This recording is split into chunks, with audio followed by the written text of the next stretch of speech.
Oops, that's not the one I intended. Let's try again. There you go.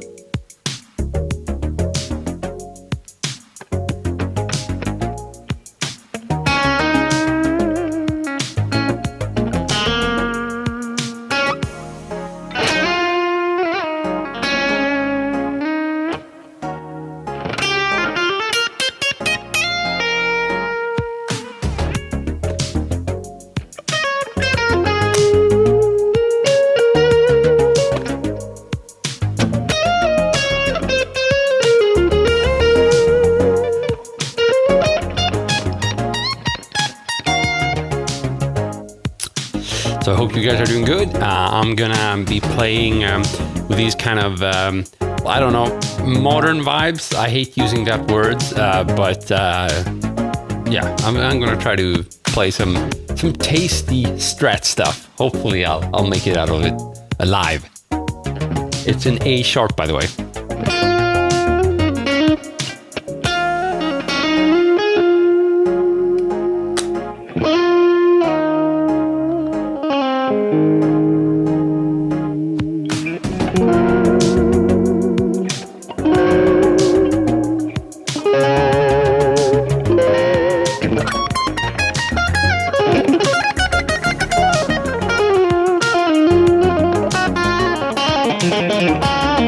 Is this a 4-6-1 progression? Maybe it is. Haven't analyzed it yet. Welcome, Keith, by the way. Good to have you here.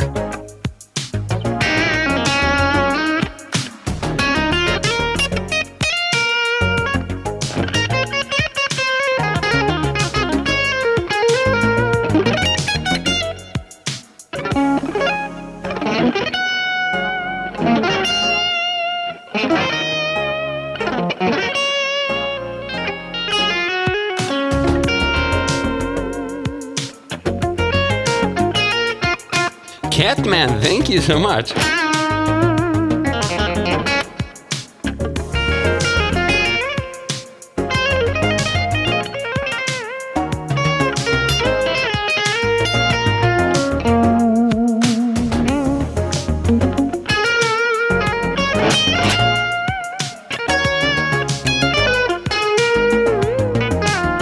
Oh, John loves my music. Thank you so much, man. Welcome to the stream.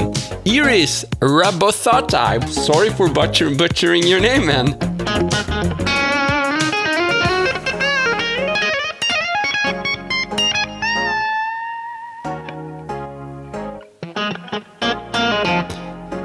So I found this backing track. It's called Contemporary R&B Licks by my fellow co-instructor Gabriel Leopardi on the GMC website. Please tell me your secret. That's what I try to do in every session, man.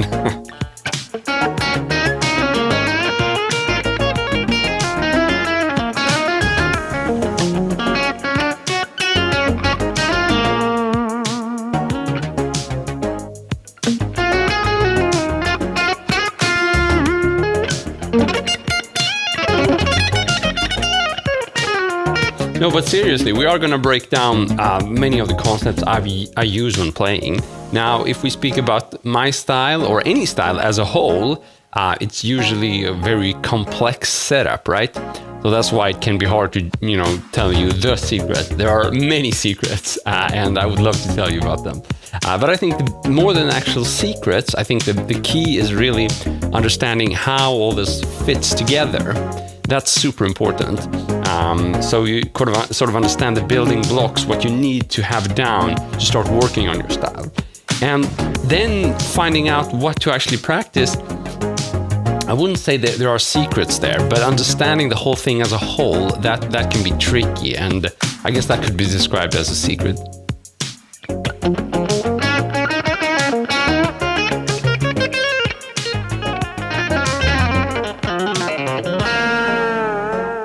Oh, yeah, maybe some Prince feel, you're right. I don't know what HK is, Larry. I have a question, Nick. Shoot.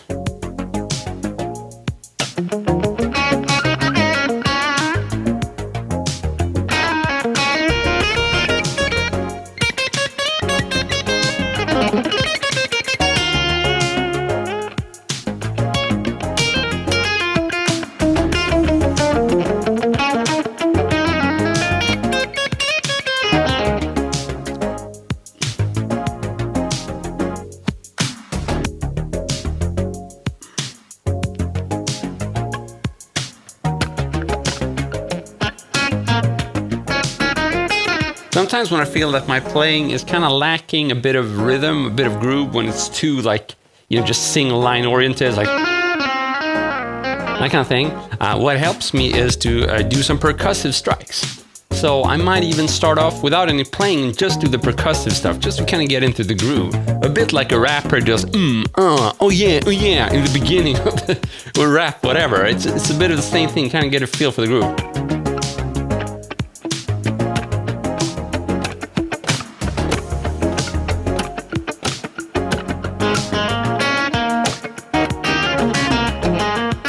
So I don't know if that's a secret. That's an example of something that can be helpful when you're just trying to find the groove. It's not really a practice thing. It's more of a performance thing, I would say.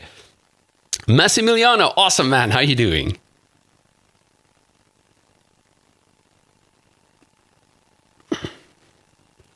Okay, Iris, one more time. Iris Rabothata. Your solo from Curious Coincidence changed my life back in 2006. Man, are you real?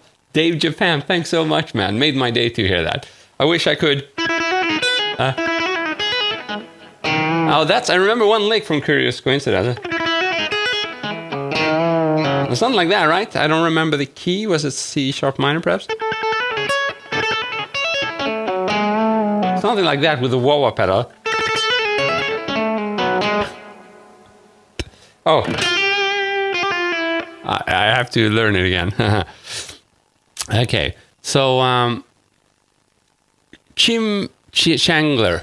I was 10 years old when I got my first acoustic guitar, and then I didn't really get super serious about it until I was 17 or 18.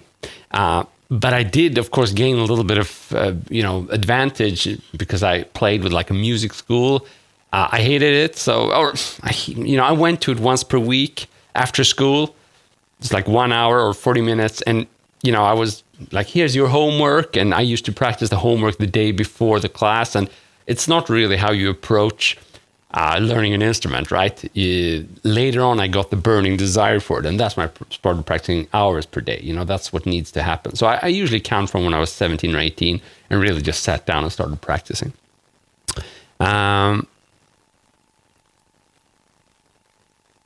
Still waiting for Nick's question.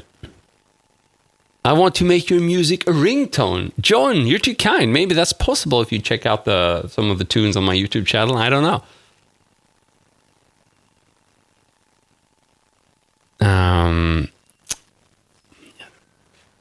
Can you play the chord band?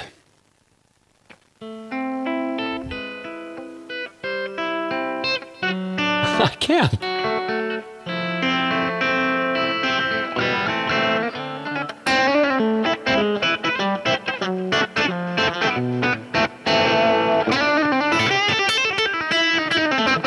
Ooh, Russia power, don't make me puke. So please, no war propaganda here. Just stop with your illegal invasion of Ukraine and don't come here. Don't force me to start banning. I've never done that. I think you can always live with an asshole, but not with someone who supports the biggest terrorist nation on earth. So yeah. That's cool. How to learn to improvise solos from scales. Oh, we have a Ninja Watcher. I like it. So let's try that. Because a lot of the stuff I do is going to be improvisation based, right?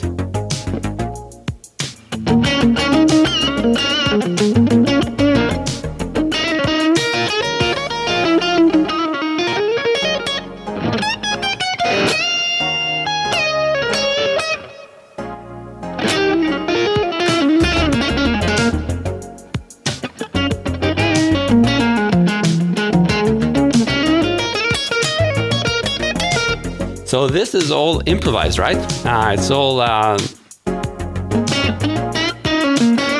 it's actually based on pentatonics. And it's more than actually finding the right scales or the right notes. It's more about finding the groove and the feel. So I'm using my fingers here. And like I told you previously, I do quite a bit of like percussive hits. That helps me kind of get into the groove.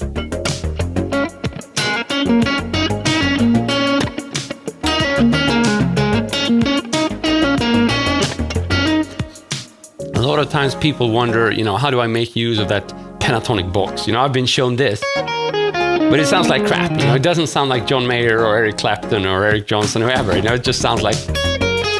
And that's because memorizing the notes is just a small portion of the actual work you need to put into it.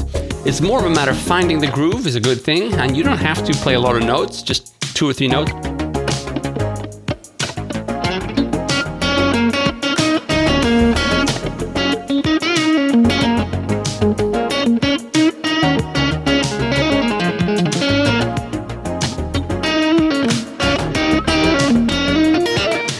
So that is super important to me.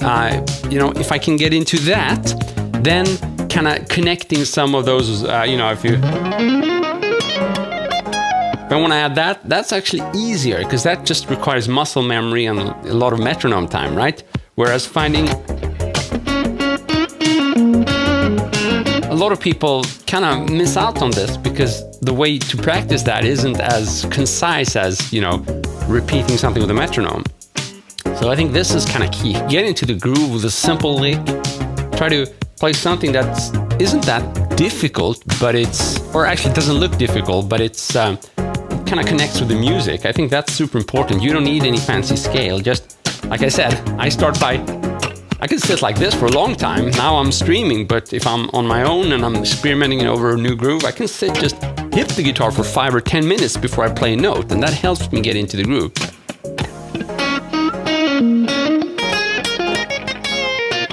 Right? And again, if I can find my way into that, adding some longer runs is easier.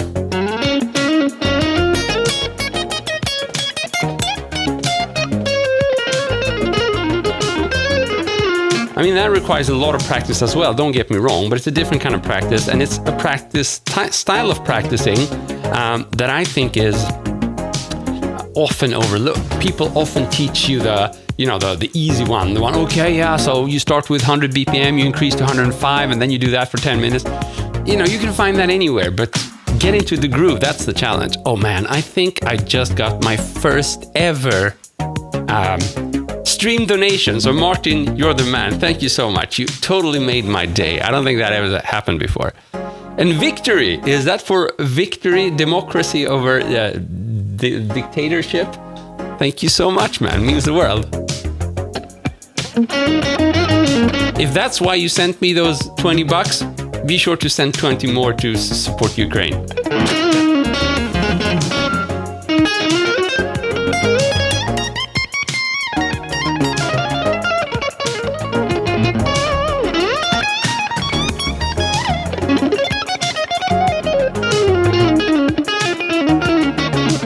Okay, cool. So, let's see here. Yeah, I like it. Guitar invasion is the only thing we want. That's good. Could you playing God? I wish I could, but I can't. What's a good method to learn how to do that improvisation for a beginner? Oh, that's a great question as well. Do I play death metal? I don't. That was a no. Oh, how do you get someone to play with? Is that what you're asking, Richard? We have done quite a few online collaborations on the GNC site, but that totally depends on there being members there who want to collaborate. So, I mean, if you get on the forum, I'd love to collaborate with you. But I think there are a lot of collaborations happening. There are a lot of good softwares out now, or like social services, or at least I've heard of a few. I don't remember the names, where you can find people to jam with. Maybe that could be a start. But I think best is if you can find someone locally who's at your level. But I know that can be hard.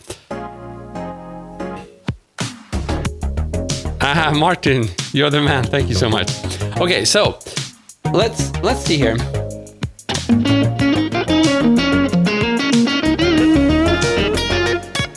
So if you're a beginner and trying to find, way to groove and improvise, or actually I'll read the question again, method to do improvisation for a beginner, I actually have good news for you.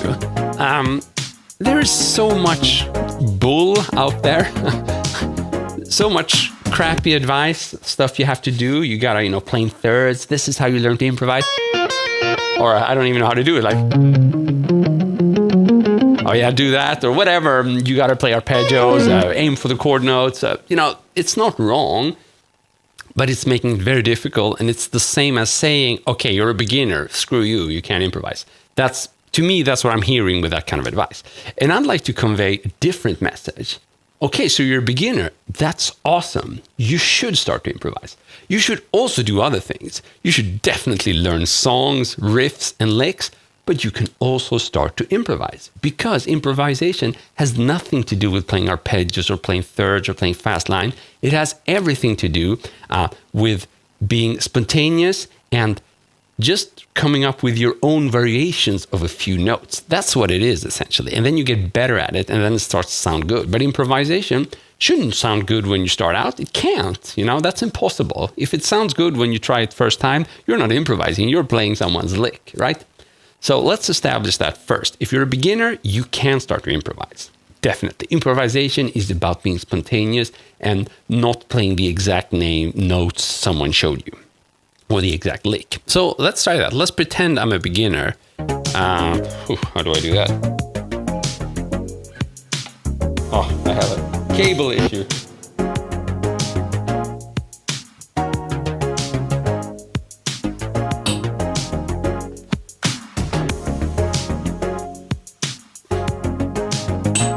Okay. So, cable issue here. Now, let's see. Oh man, I really don't want to do this. This is gonna go to hell. So what key was I in? I am a beginner now, trust me.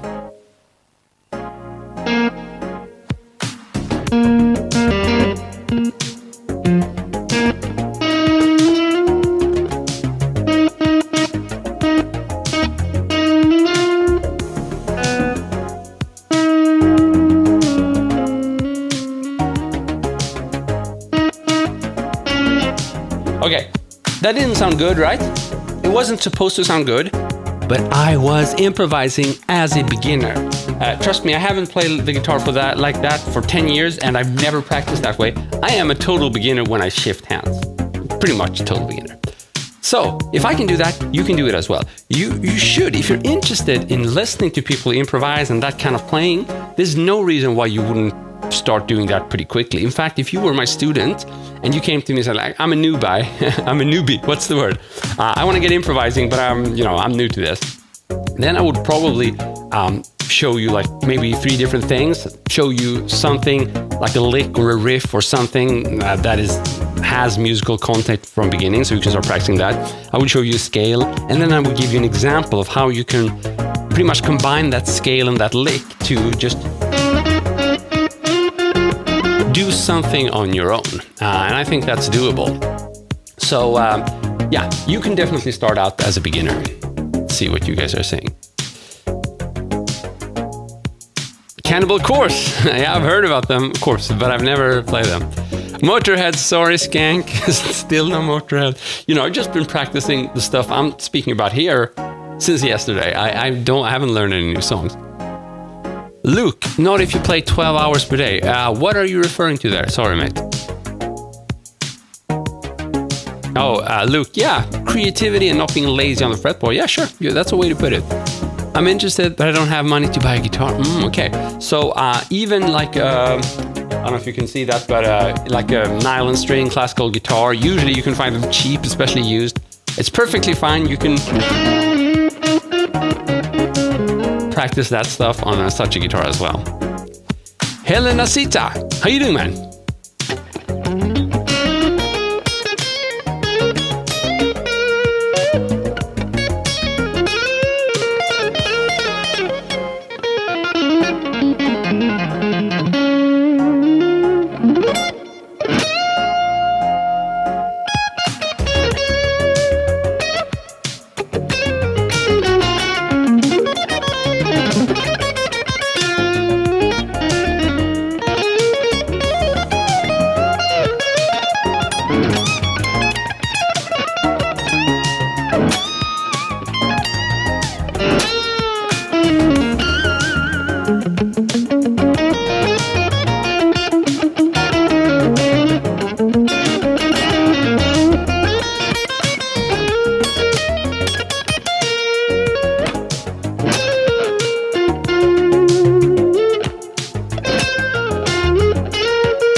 And here's something that's quite often overlooked. We're always searching for the next cool lick, but sometimes just scaling down your lick or playing it slower and softer does the trick. And that's why I told you that you can start with very little musical knowledge, just like a few licks, and you can start doing variations of them. And the more you do that, the more you realize that it actually sounds better when you simplify things. So you learn maybe a fancy lick, you know, and that's awesome and good stuff and good practice. But then you realize that, hey, maybe that sounded even better and it's easier. It's based upon the lick, but it's easier. And I think that's really a valuable lesson to take with you. What guitar am I playing now? I'm playing a Fender Stratocaster, and it's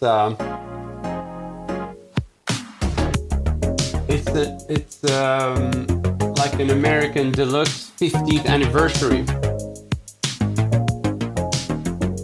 It's a nice Strat. I've had it scalloped. I don't know if you can tell that.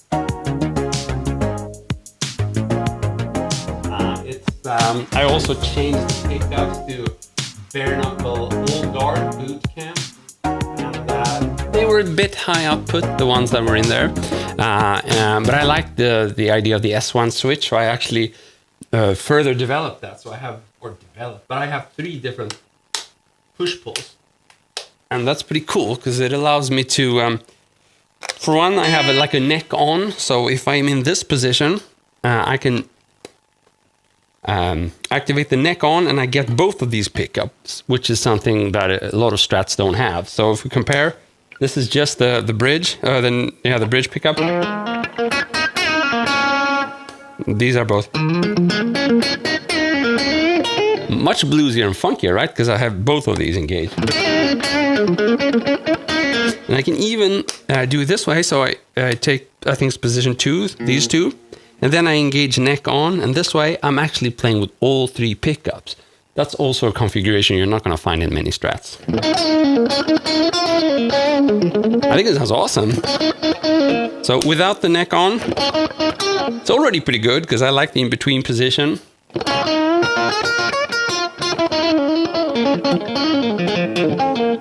But if I have engaged the neck on,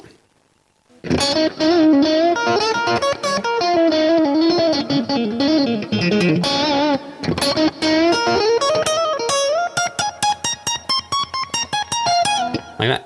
So it's a lot of fun. I have more. I can run these 2 in series and get more of a humbucker sound. Humbucker, not quite, but it's more than just a single coil. With it engaged, it's a little beefier, right? And yeah, this final switch here. So again, I'm just using these push pulls. The final one, it just disengages the treble bleed that I have installed. So that basically makes the volume pot behave differently. So if I leave it pushed down, then the treble bleed is active. So and this is actually pretty nice for improvising. If I turn the volume down,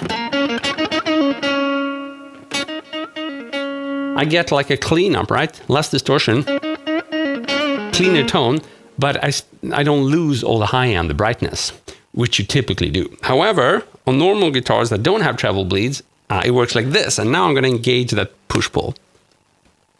If I turn the volume knob down now, and how much warmer the sound is. Sometimes you want this much warmer compared to, oops. So 2 different sounds there as well. And I think it's awesome to be able to control this from the guitar. I haven't played a Schecter LTD. I have one. I like it a lot. This is meant to play rock. Actually, I mean, all I would need to do is change this one pickup, and I could use this guitar for metal, no problem. I mean, it would sound special, like special kind of metal, but definitely like a bright kind of metal would be awesome for that. Now I have installed like the most low output single coils you can imagine. So yeah, it's no longer suitable for metal, but it could be, you can definitely play metal with a Strat. Just Google it and you're going to find lots of examples. So I'm saying this because a lot of people are kind of confused about, which guitar should I buy? Should be my first guitar? It doesn't really matter. I mean, if you find a guitar that you love the looks of and you think it feels good, buy it. If it's a humbucker-sized guitar, you can do split coil. You can add that later to the guitar. It's going to require further investment, but it's not like insane. And if it's a Strat-style guitar, you can just add like a humbucker-sized or a single coil-sized humbucker. And if you have like a humbucker guitar, you can also put P90s in. There are lots of possibilities. You can change the sound afterwards. So yeah. For jazz, I don't know if the Strat was for jazz. Maybe it was. I don't know. Wish you'd play me like that guitar. Okay, I'll see what I can do, young Jaiko. I'm just kidding. Of course, I'm not going to play you like a guitar. What were you thinking? So yes, it is a Fender, Mr. Parody. I heard the scallop frets before, but I don't know what does it do on a guitar. Oh, you like the sound. Awesome, Chin Changler. Yeah, I have. I don't know if you can tell. Yeah, you can tell. There's a decent microphone here going into a DBX rack effects preamp. No one asked. I said it anyway. So why would you scallop a guitar? Okay. Why do I have these curved wood? Why? Why is this needed? Who wants this? Is it good? And why does Yngwie Malmsteen do this? So first of all, hey there, Maddox. Just to clear the mystery, it's the same thing as having really tall fret wire, okay? So there's no magic. You can Google for what like jumbo fret wire does to your playing. Scalloping does pretty much the same, but maybe even a little bit more. So in other words, it prevents the wood from touching your fingertip. And that's really useful when you're bending or when you do legato, right?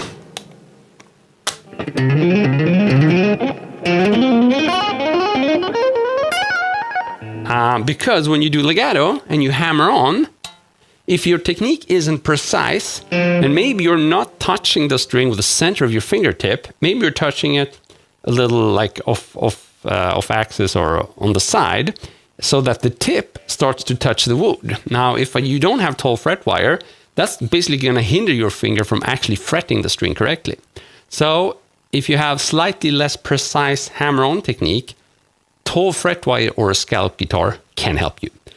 But I'm sure you're thinking, hold it there, Chris. If it's the same as having really tall fret wire, why the heck would you remove the wood from your guitar? And that is actually a very good question. And the answer is you probably shouldn't. There are only a few cases where you can motivate a scallop.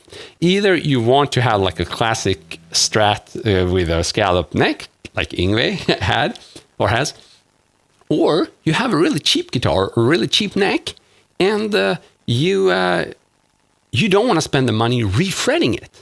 Let's say the frets are too old, they're ruined, or start getting, these, they're no longer straight. Or the frets themselves are vintage style. I had a guitar that was amazing, or I still have it. It's my Telecaster. But the frets were vintage, and there was no room for bending. So I scalloped it, and now it's perfect. Okay, so a little explanation there. I hope it makes sense, but I love scallop guitars. You can always request, but it looks uncomfortable to play.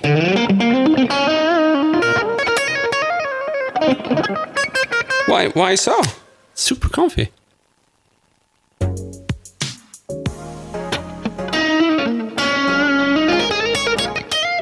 Does this look uncomfortable?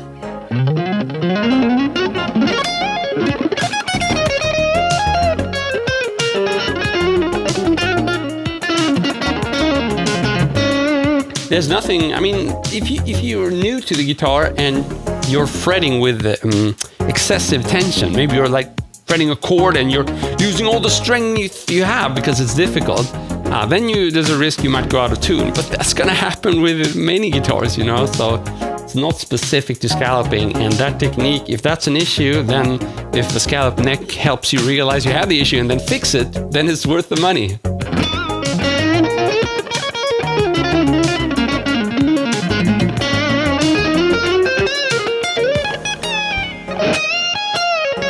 Yes, Reaper, this is live.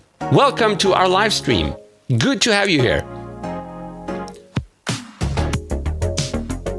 Chimchangler, I've taught you a lot. Thank you, thank you.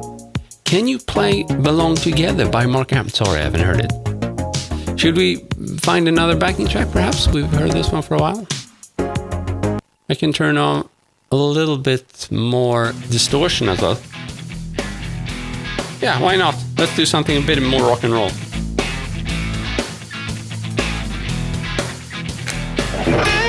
Whoops, wrong key. Ouch. So we're in E minor now. That's a bit easier. Hello there, Cherry. What's up?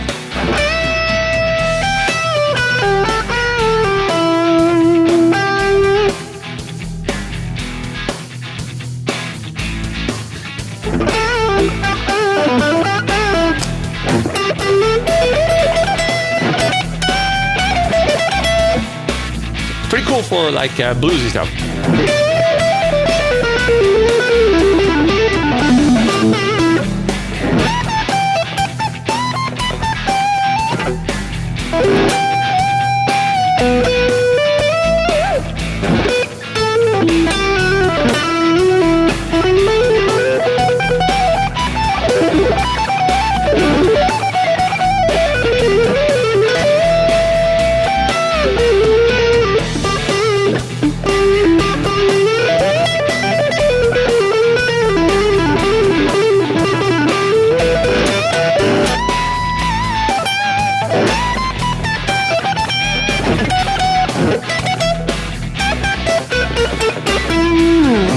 Metallica.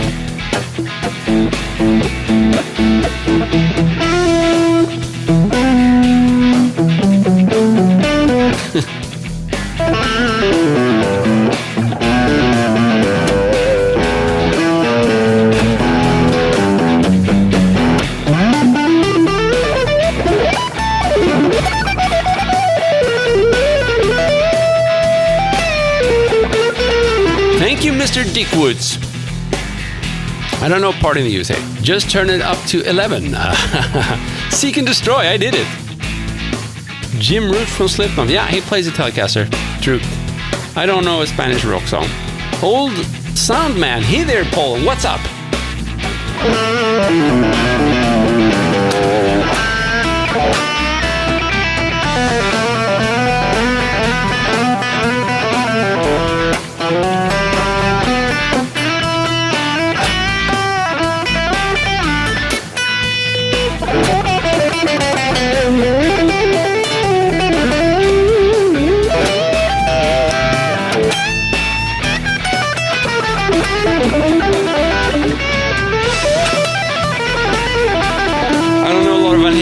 Maybe a little bit of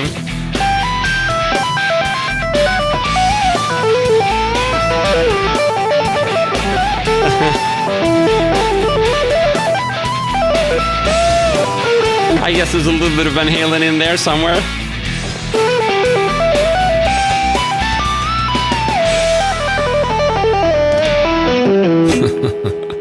Who is playing? Richard. Hello, I'm Christopher. Good to meet you. Okay, so. Oh yeah, I can do the strokes. The down strokes. I can do the up strokes. But I can't do the band strokes.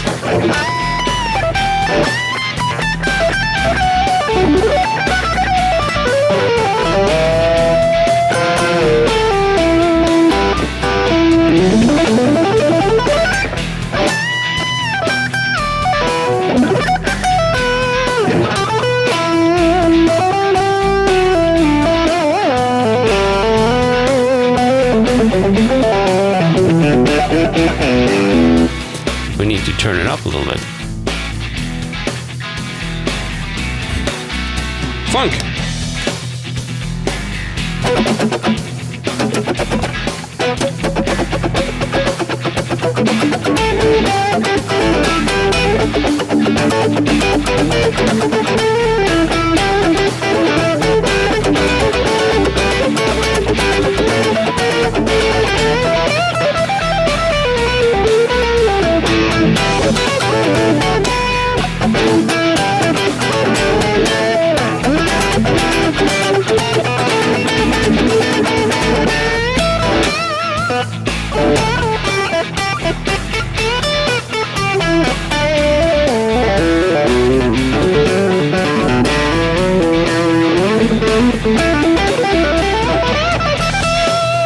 There you have you, Steve Ray Vaughan.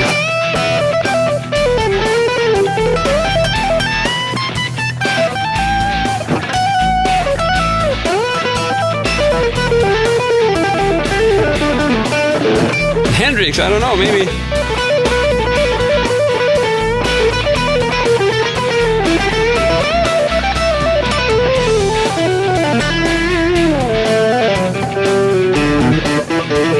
Oh, ASF man, thank you so much for subscribing. Means the world.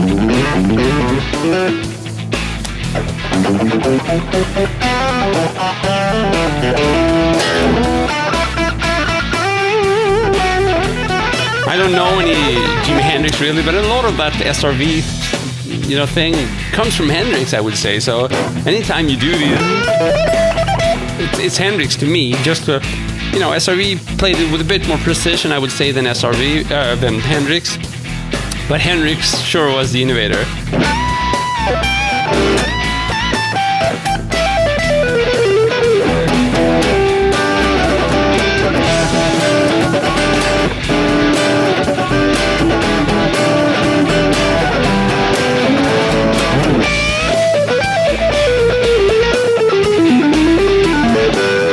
Creature, I tried. Purple haze, all in my brain. I don't know if I'm going up or down.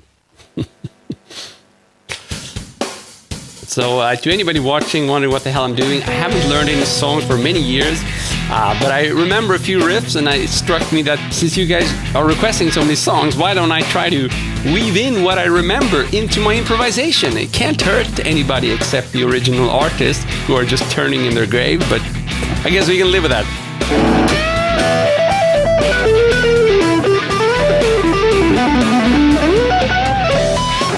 Purple haze, all in my brain.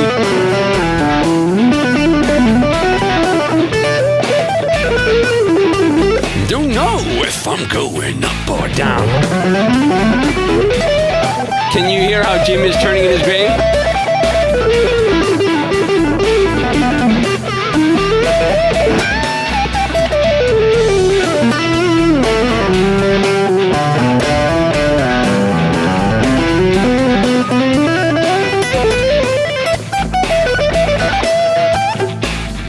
Circle of fifths. Yeah, that's a theory concept. I'm not going to bore you with it. I don't think in terms of circle of fifth a whole lot, but to some people it can be useful to help understand, among other things, standard notation and that kind of thing.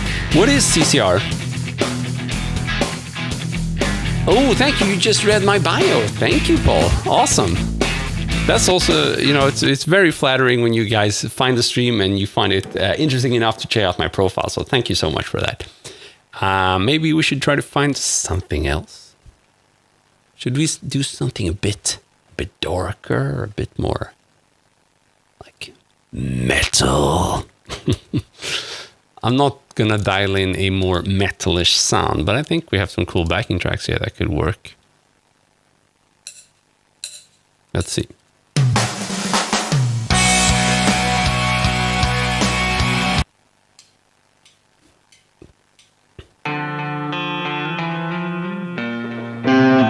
That's D minor.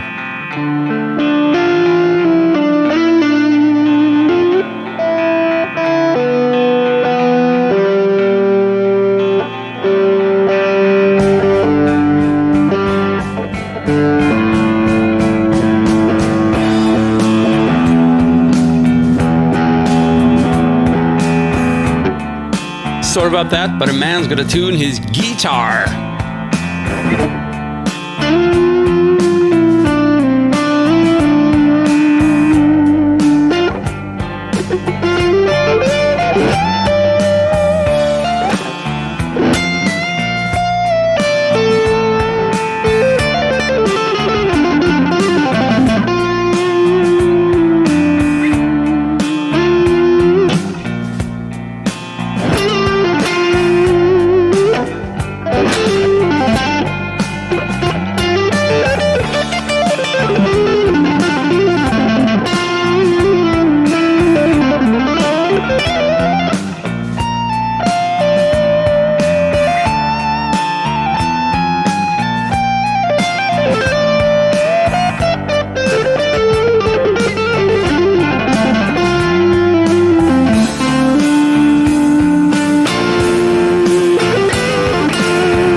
comments on playing, that doesn't work very well.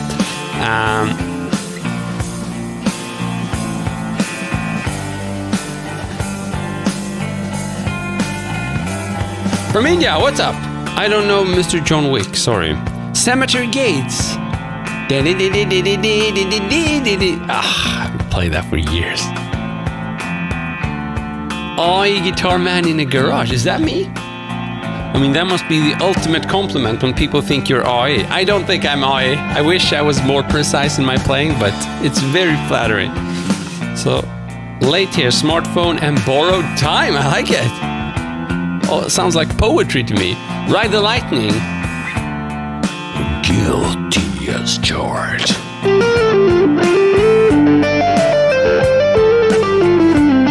But damn it, it ain't right.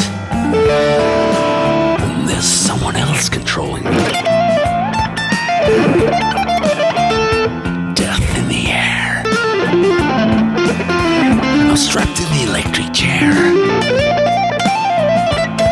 This can't be happening to me.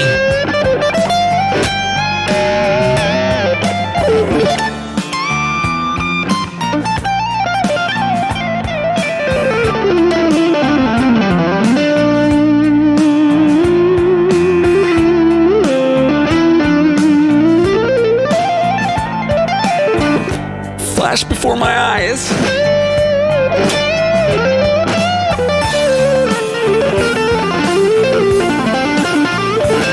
It's time to die. Burning in my eyes.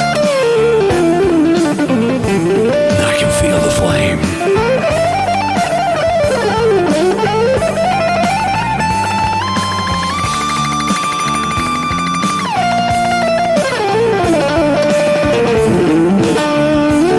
That's the flame right there.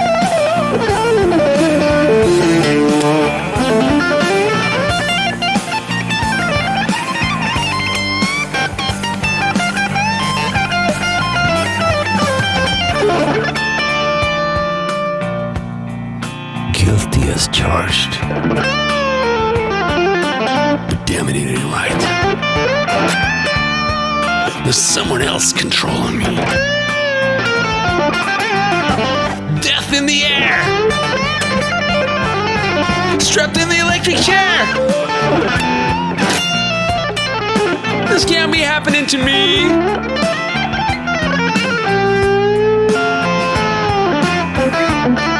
Oh, smells like Teen Spirit. We can do that one as well. Oh, that's a good question. What would you suggest if you want to start learning guitar? My suggestion is don't worry too much about the actual guitar. Get anything you can, that's in tune. Can tune it up, and if it's a guitar, it's going to be okay. And then, as soon as possible, try to play something that somewhat matches your musical preferences. That's the most important thing. If anybody else tells you, oh, you need to practice scales and chromatics first, don't care about that. Just learn something. Try to learn something that you love the sound of. And if it's difficult, doesn't matter. It's going to be fun for you to try figuring out the first chords of your favorite song, whatever. Load up on guns and bring your friends.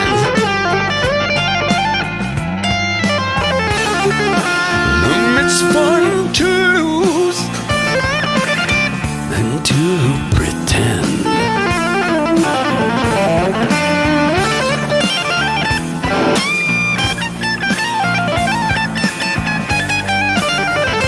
She's overboard. Self-assured.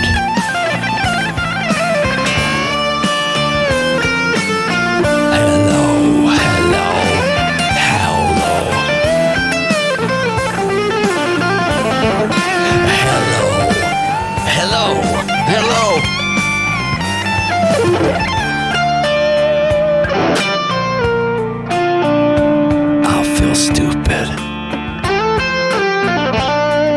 and contagious. But with the lights on, it's less dangerous.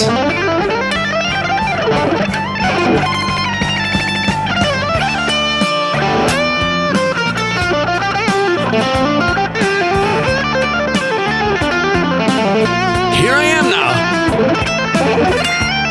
entertain me.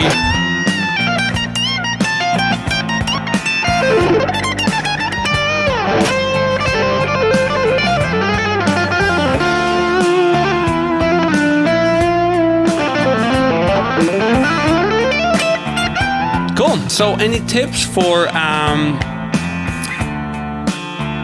recording guitar and vocals?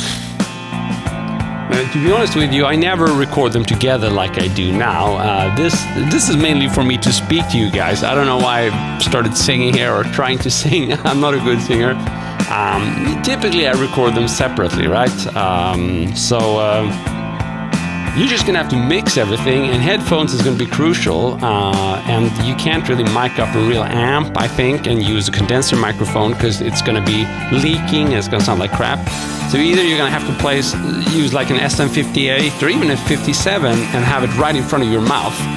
Or if you wanna use like a very touch-sensitive condenser microphone which captures everything in the room, like I'm doing now, then you're gonna have to use some kind of speaker simulation. That's what I do. I use the radar mower. So that's a pedal, so I can connect the line out from my amp to that, so I don't have to use the speaker. And then I use what's it called? A power attenuator to actually kill the speaker sound. That's how I'm getting a real amp to you guys now. But you could just use a digital amp and all your problems would be solved. It would be very easy. Just use a digital amp, use headphones, and then you can use any microphone of your choice. But of course, if you want to stream in real time or record in real time good audio, if you're not recording to separate tracks, like if you're recording to a stereo track, which is what's happening now, you're just hearing a stereo track of both my guitar and my voice, then you're going to have to make sure there's decent voice volume coming in, right? So I have a compressor on the signal right now because I can't go in afterwards and fix anything. I mean, you guys want decent audio right now. So it gets a little more complicated if you want it all to sound good live. But if you're recording on two separate tracks, it doesn't really matter. You can add compression later on. You can tweak stuff, provided what's recorded is of decent quality. I mean, it's always best if you have awesome quality coming in, but you can fix some stuff afterwards. And the point is, you don't need as much analog or good equipment. I have probably maybe a bit better equipment than you would need for these streams, but since I have them, I use it, and that's why I'm getting decent quality here. I do have I don't know if I can even show you that. No.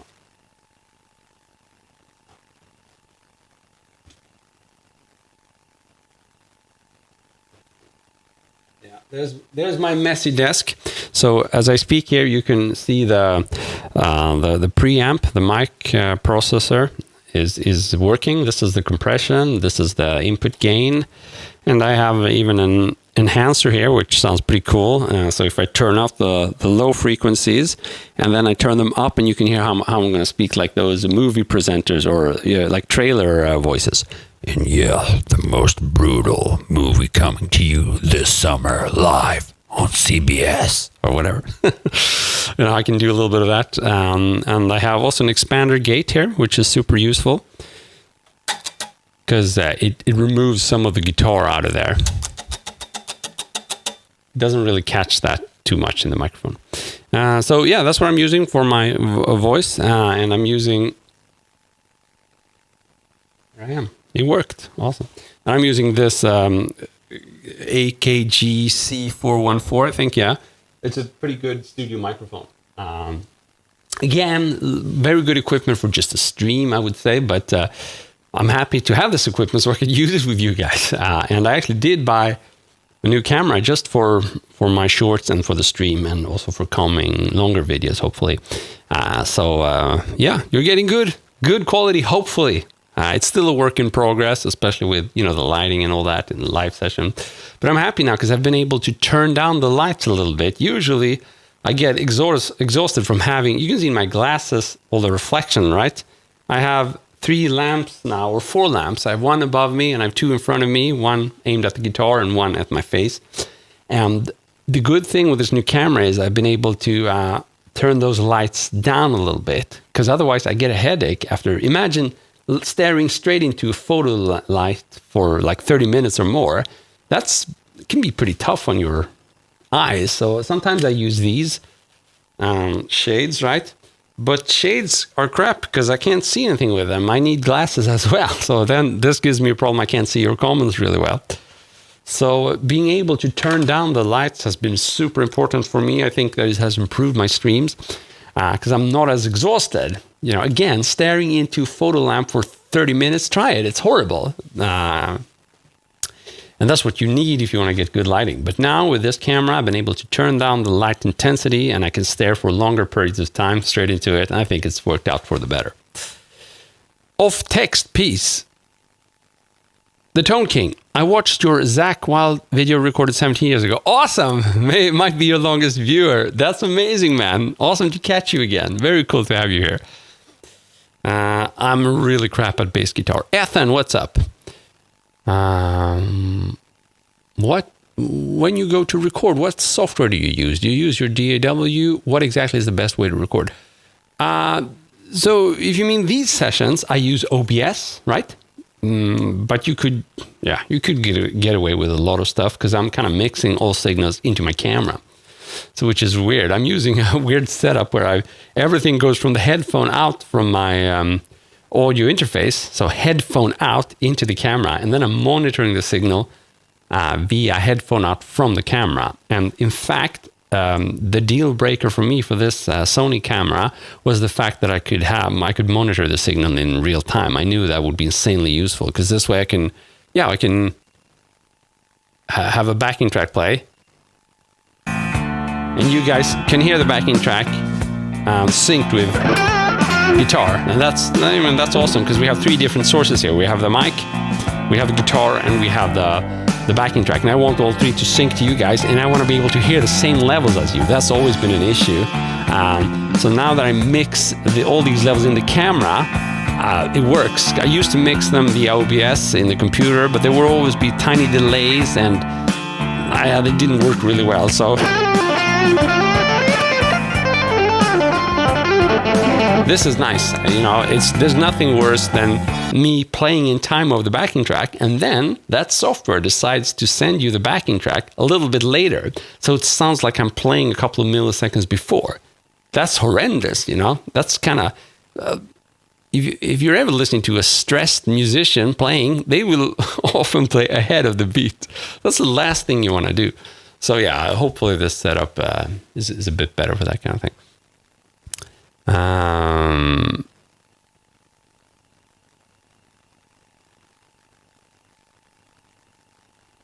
AKG 240 headphones. Yeah, maybe that's what I'm using. Yeah, those are 240s. I've had these for 10 years or 15 years. These are studio standards. They're pretty good. I like them. I think they look pretty cool as well. They have this Marshall thing over them. Oh, thank you, Hire Yourself. So the camera is zooming in and out. Yeah, that's not too good. It's searching for my hand, I think. Does that happen a lot when I sit like this? Does it zoom in and out, or is it when I start moving my hand? Yeah, I could remove the autofocus. I've done that, but the good thing with the autofocus is if I want to show you something like this, then it's going to do that. Or if I want to do this, you know, that's pretty cool. But if it's too much of a nuisance, or if it's too annoying when I'm doing these streams, I could disable that. Does it happen a lot when I play as well? Please play. Let's play a little bit and we can see if it happens. Ooh, G sharp minor.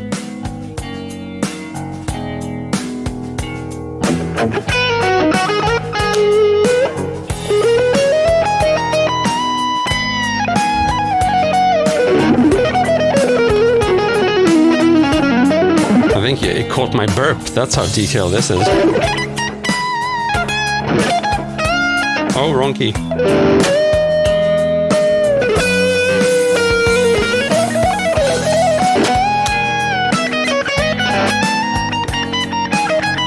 So the camera I'm using is ZV-E10 Sony. The Tone King, I live in Stockholm, Sweden.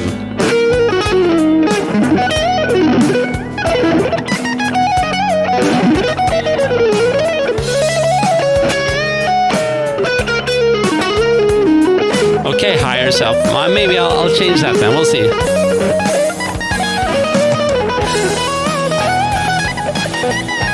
Where are you, the Tone King?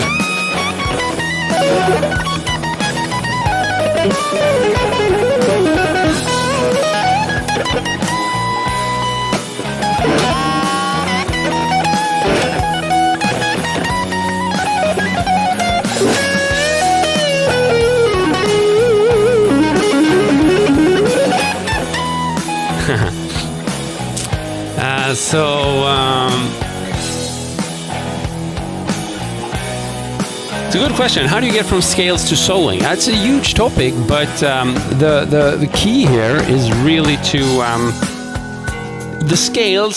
They're not going to be as chords. You can't just play a scale and it's going to sound like a solo. So the scale isn't that important. What matters is to learn licks, phrases, and patterns within the scale. That's what you have to do. So if you're struggling with this, then try to learn. Try to start learning, your first licks, your phrases, some exercise. That's going to be very, very helpful.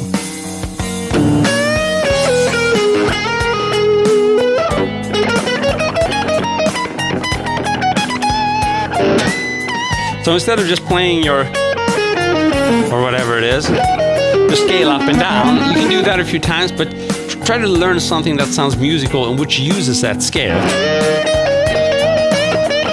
And that's going to take you some time. Then learn another lick. And when you combine them, then that's how you start improvising. You got to learn those tools. It's a bit like learning words to create sentences. Now, and just because you know the alphabet, that's not going to help you with sentences, right? You have to learn the words, what they mean, and try to practice putting them together. That's what it's all about.